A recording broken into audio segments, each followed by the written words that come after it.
Hi, my name is Rebecca Arnold, and this is my Lesson 5 discussion board. Before I get into the specific career that I'm choosing to study for this research paper, I want to first talk about why I chose psychology.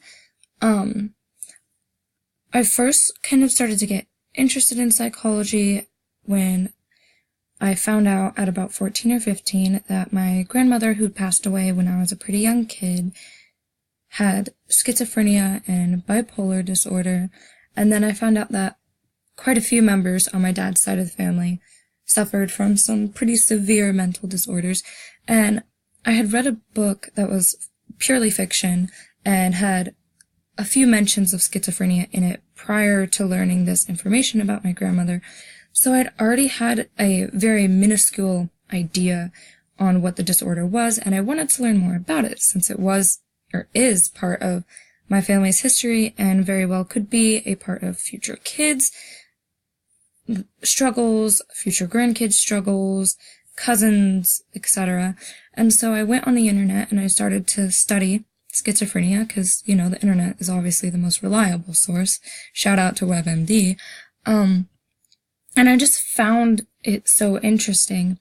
And I'm a writer. I love to write. And so I had been writing a story, and within the story I had a character who was an alcoholic. And so then I started to research alcoholism, what it feels like to be an alcoholic, what it looks like, what an overdose on alcohol looks like, alcohol poisoning, how it's treated, and so forth. And that really intrigued me too.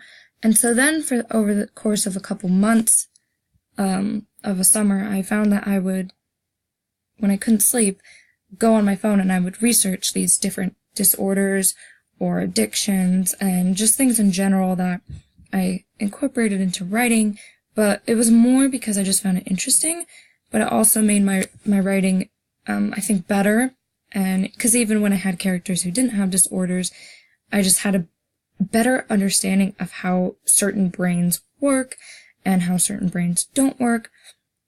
And then for my birthday, I went to the store with my mom. We went out for my 18th birthday and we were just hanging out, and we went to this bookstore and she said I could get a book. And so I was looking. My mom really likes to read a lot of self-help books, so she was in the nonfiction section, and I went over there and I was looking through. They had different books on psychopaths and books on sociopaths and schizophrenia and all these other mental disorders, and I just remember sitting there with 5 or 6 of them that I just couldn't choose between.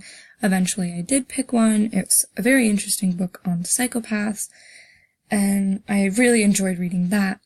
And at the time, I was planning on coming to college to study business management. I thought that I would graduate and go into human resources. That is a career I might still choose. Right now it is not on the top list of things I will pursue, but I never know how life turns out. So then I was driving in the car with my mom one day, and she asked me how I felt. We were talking about my major and how I felt about it. And while I do find business interesting, I knew I was going to hate myself and hate every class I took. And I just remember telling my mom, I don't know what to do. And my mom suggested that I study psychology because I had always been like a therapist among friends and family. And I don't actually mean a literal therapist, but people would come to me with their problems. I would help them work it out. I would help them better understand the people around them. And so when my mom suggested that, it was kind of like, I kind of shrugged her off because I didn't want to be just another person who pursues psychology and then quits it because it's not what they expect. But then I came to BYU-I and I took a semester of general psychology, and it was difficult, but I loved it. And so I decided to pursue that. For my research paper, I'm going to be studying clinical psychologist. This is something I would love to do someday. I don't know if I will do it. I definitely want to get my master's in psychology and then see what I'm going to do. But I never know where life is going to take me, as I said previously, and what route I'm going to go. But I figured this was a good topic to study since I am interested in it. And basically what clinical psychologists do is they diagnose mental illnesses. They recommend or provide treatment. Sometimes that includes recommending a psychiatrist or recommending another psychologist who is has better studied certain areas. Some clinical psychologists, and probably more than I know of, do research on mental disorders and things, and they teach them. My general studies psychology teacher has a PhD in psychology and is a registered clinical psychologist with his own practice. The required education for clinical psychologists is either a PhD or a Doctor of Psychology, and typically there's 1 or 2 years of an internship involved in that.